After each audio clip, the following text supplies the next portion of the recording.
Hey, what's up everyone? In this video I'm going to be giving you my number one half marathon shoe for 2020.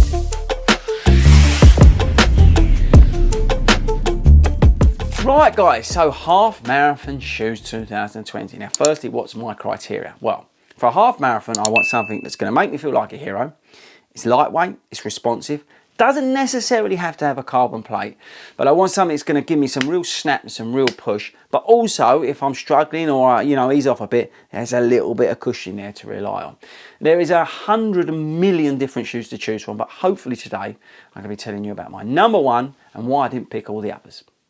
Right, so let me know in the comments firstly what your half marathon shoe of 2020 is. There's loads to choose from, and I'm guessing some of the popular choices are going to be like the Saucony Endorphin line, the Nike Next Percent Tempo, the Vaporfly.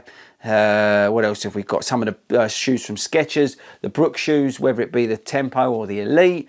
What else? Asics. Some of the shoes, maybe the Meta Racer potentially from Asics. Adidas, the Adizero Pro. What else have we got out there from some of the On Running, On Cloud, Boom.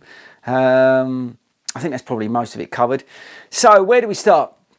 Well, I didn't choose the Adizero Pro because that doesn't really suit me. I think that's a shoe for a lot faster runner than me. You really need to be up on your toes to get the best out of that. The Nike shoes, I'm not really feeling the Nike stuff this year. The Next Percent Tempo, okay. Big slab of Zoom X and the Air Pocket. But yeah, the Vaporfly, fantastic shoe. I ran last half marathon, fast half marathon I did was in the Vaporfly at Silverstone where I was pacing Billy. We did a 1:45 around Silverstone and that felt great. What else have you got? The Brooks Hyperion Tempo, fantastic shoe. Doesn't have a carbon plate in it. Is that the end of the world? Probably not. Over a half marathon distance, it's that little bit too firm for me personally if I want to be going at it. What else have we got? You've got the Elite, obviously, from Brooks as well. You've got, what else? The stuff from Skechers, the Go Run, the Hyper Zero, the Hyper Razor 3. Again, fantastic shoe, but I think that's more suited to the 10K distance. The Asics Meta Racer, over the half marathon distance, that may suit some people, but personally I prefer that for a 10K. What else for a half marathon? The Atreyu shoe, love that shoe. Over a half marathon distance, feels great. But again, I'm talking about race day, right? I'm talking about my preferred choice for race day. And yeah, I think it's going to be no surprise the fact that I'm going to tell you that it's one of the Saucony shoes, it's one of the Endorphin lines, but it's actually the Speed. It's not the Pro. Now, I was stuck between the two. It was those two at the top for the half marathon distance. Out of these two shoes, it was a tough choice actually, because I love the Pro. I think it is, out of the two, it is definitely the more racier shoe.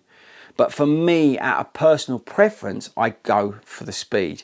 I just think for me, it just suits me more than the Pro.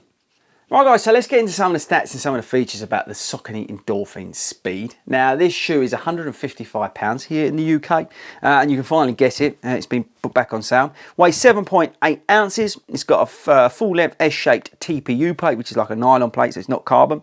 You've got the Power Run PB, which is a PB based midsole, as in the Endorphin Pro.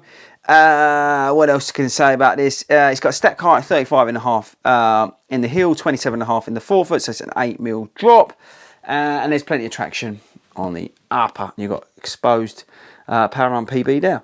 Right, so this shoe, the reason I picked it is because with the Speed Roll technology and the Power Run PB and the extra sort of, let's say, cushioning versus the Pro, at the half marathon distance, you can really kick on, but at the same time, you can sort of back it off a little bit. Now, I don't know about you, but at a half marathon, I like personally to not go out and attack it full craziness. I like to sort of pick it up towards the end of the half marathon. That's just the way I go.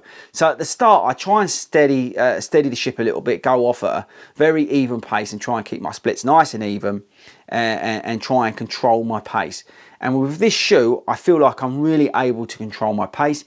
It's not selling me to go as fast and mental as possible, which I get from the Pro, and like the Meta Racer, for example, from ASICS and the Vaporfly.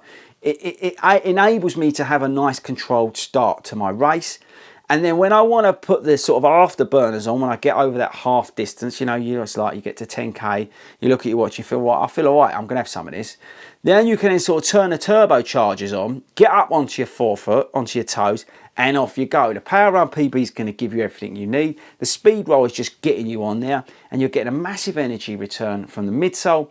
You then combine that with the lightness of the whole shoe and the breathability of the upper, and it just feels like a winning combination. And for me, that's why it makes, you know, my half marathon shoe of 2020.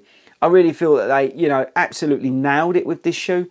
I do actually prefer the black version of this, which is, I do wish I'd gone out and bought the black version, but I'm not going to go and get, well, I was saying that I might get another pair in the winter. But anyway, that's another story. But yeah, I just feel like the whole shoe over the half marathon distance really comes into its own.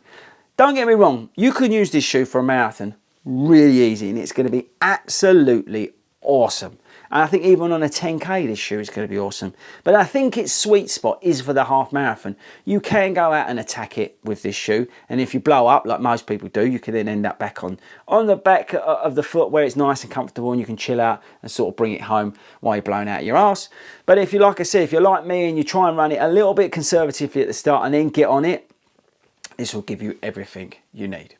Right guys, so let me know in the comments, what is your half marathon shoe of 2020? Like I said a second ago, I think for me this just does everything. Power Run PB, speed roll, lightness, cost, price, cost and price the same thing.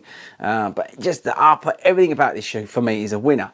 But let me know in the comments. I'll be really interested to read what your shoes of 2020 in terms of half marathons are. I know I'm talking about half marathon races, people. Let me know in the comments. What is your go-to shoe? What will you be strapping on for that half marathon at the end of the year? But that's it from me. Don't forget to subscribe before you leave me today, and I'll catch you guys later.